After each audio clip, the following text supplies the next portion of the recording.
The Adventures of Huckleberry Finn by Mark Twain, Chapter 9. I wanted to go and look at a place right about the middle of the island I'd found when I was exploring. So we started and soon got to it, because the island was only 3 miles long and 1/4 of a mile wide. This place was a tolerable long, steep hill or ridge about 40 foot high. We had a rough time getting to the top. The sides was so steep and the bushes so thick.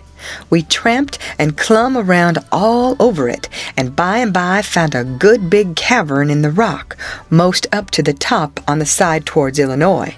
The cavern was as big as 2 or 3 rooms bunched together, and Jim could stand up straight in it. It was cool in there. Jim was for putting our traps in there right away, but I said we didn't want to be climbing up and down there all the time. Jim said if we had the canoe hid in a good place and had all the traps in the cavern, we could rush there if anybody was to come to the island, and they would never find us without dogs. And besides, he said them little birds had said it was going to rain, and did I want the things to get wet? So we went back and got the canoe and paddled up abreast the cavern and traps up there. Then we hunted up a place close by to hide the canoe in, amongst the thick willows. We took some fish off of the lines and set them again, and begun to get ready for dinner. The door of the cavern was big enough to roll a hogshead in, and on one side of the door the floor stuck out a little bit and was flat, and a good place to build a fire on, so we built it there and cooked dinner. We spread the blankets inside for a carpet and eat our dinner in there. We put all the other things handy at the back of the cavern. Pretty soon it darkened up and begun to thunder and lighten, so the birds was right about it. Directly it begun to rain, and it rained like all fury too, and I never see the wind blow so. It was one of these regular summer storms.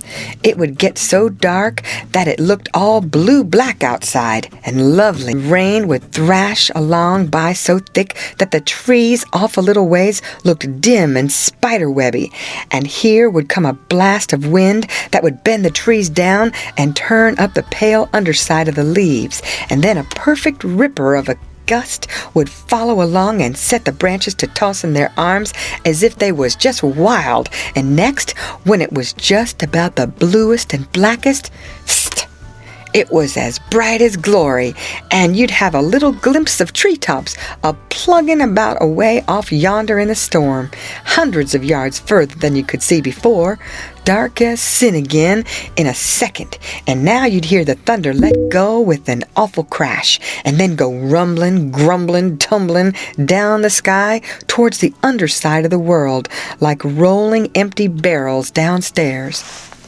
where it's long stairs, and they bounce a good deal, you know. "Jim, this is nice," I says. "I wouldn't want to be nowhere else but here. Pass me along another hunk of fish and some hot cornbread."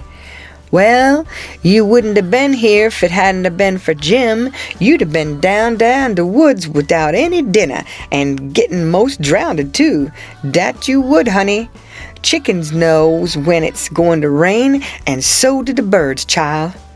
The river went on raising and raising for 10 or 12 days, till at last it was over the banks. The water was 3 or 4 foot deep on the island in the low places and on the Illinois bottom. On that side it was a good many miles wide, but on the Missouri side it was the same old distance across, a half a mile, because the Missouri shore was just a wall of high bluffs. Daytimes we paddled all over the island in the canoe. It was mighty cool and shady in the deep woods, even if the sun was blazing outside. We went winding in and out and amongst the trees, and sometimes the vines hung so thick we had to back away and go some other way. Well, on every old broken-down tree you could see rabbits and snakes and such things, and when the island had been overflowed a day or two, they got so tame, on account of being hungry, that you could paddle right up and put your hand on them if you wanted to. But not the snakes or turtles. They would slide off in the water. The ridge our cavern was in was full of them. We could have had pets enough if we wanted them. One night we catched a little section of a lumber raft, nice pine planks. It was 12 foot wide and about 15 or 16 foot long, and the top stood above water 6 or 7 inches, a solid level floor. We could see saw logs go by in the daylight sometimes, but we let them go. We didn't show ourselves in daylight. Another night, when we was up at the head of the island just before daylight, here comes a frame house down on the west side. She was a 2-story and tilted over considerable. We paddled out and got aboard, clumb in at an upstairs window, but it was too dark to see yet, so we made the canoe fast and set in her to wait for daylight. The light begun to come before we got to the foot of the island. Then we looked in at the window. We could make out a bed and a table and 2 old chairs and lots of things around about on the floor, and there was clothes hanging against the wall. There was something laying on the floor in the far corner that looked like a man. So Jim says, "Hello, you!" But it didn't budge, so I hollered again, and then Jim says, "The man ain't asleep, he's dead. You hold still, I'll go and see." He went and bent down and looked and says, "It's a dead man. Yes, indeedy. Naked, too. He's been shot in the back. I reckon he's been dead 2 or 3 days. Come in, Huck, but don't look at his face. It's too ghastly." I didn't look at him at all. Jim throwed some old rags over him, but he needn't done it. I didn't want to see him. There was heaps of old greasy cards scattered around over the floor, and old whiskey bottles, and a couple of masks made out of black cloth, and all over the walls was the ignorantest kind of words and pictures made with charcoal.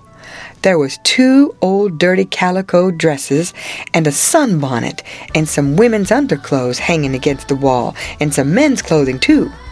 We put the lot into the canoe. It might come good. There was a boy's old speckled straw hat on the floor. I took that too. And there was a bottle that had had milk in it, and it had a rag stopper for a baby to suck. We would have took the bottle, but it was broke. There was a seedy old chest and an old hair trunk with the hinges broke. They stood open, but there weren't nothing left in them that was any account. The way things was scattered about, we reckoned the people left in a hurry and weren't fixed so as to carry off most of their stuff. We got an old tin lantern and a butcher knife without any handle, and a brand new Barlow knife worth 2 bits at any store, and a lot of tallow candles, and a tin candlestick, and a gourd, and a tin cup, and a ratty old bedquilt off the bed, and a reticule with needles and pins and beeswax and buttons and thread and all such truck in it, and a hatchet and some nails and a fish line as thick as my little finger with some monstrous hooks on it, and a roll of buckskin and a leather dog collar and a horseshoe, and some vials of medicine that didn't have no label on them. And just as we was leaving, I found a tolerable good curry comb, and Jim, he found a ratty old fiddle bow and a wooden leg.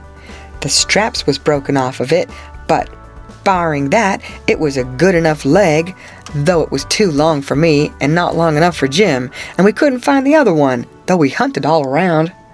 And so, take it all around, we made a good haul. When we was ready to shove off, we was a 1/4 of a mile below the island, and it was pretty broad day. So I made Jim lay down in the canoe and cover up with the quilt, because if he set up, people could tell he was a nigger a good ways off. I paddled over to the Illinois shore and drifted down most a half a mile doing it. I crept up the dead water under the bank and hadn't no accidents and didn't see nobody. We got home all safe. End of chapter.